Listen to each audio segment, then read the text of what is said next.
Today, from Cafe 1853, we bring you seafood Cioppino.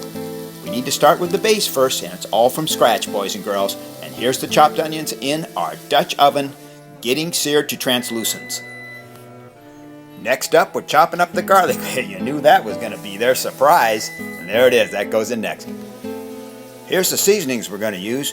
We've got ourselves some red pepper flakes there and some fresh ground garlic pepper. We got bay leaf, and we got ourselves some Italian herbs. We put green bell peppers in our Cioppino, and there it is chopped up and ready to go in. We're using a real sharp knife right now and slicing up our fine ripened tomatoes, and these are going to make that base really sweet.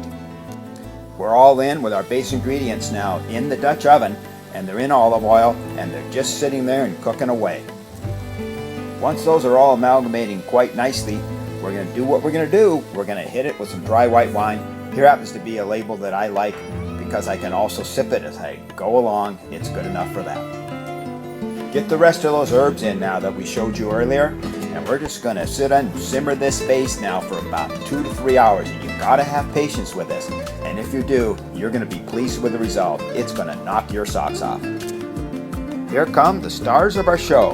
We've got some fresh Alaskan halibut with the skin off, some sea scallops, and those are fresh Louisiana Gulf prawns right there. Love those in this dish.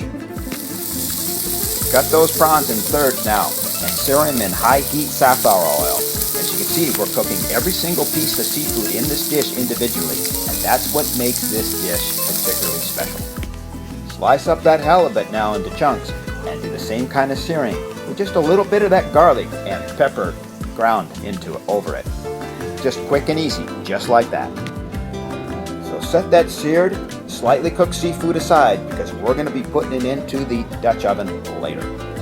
Next up is our small steamer clams, and you can see them in our saucepan there, and we're just going to cook these until they're barely opening up, and then deglaze the pan to get all that juice, because that's what we want to make that true Cioppino taste.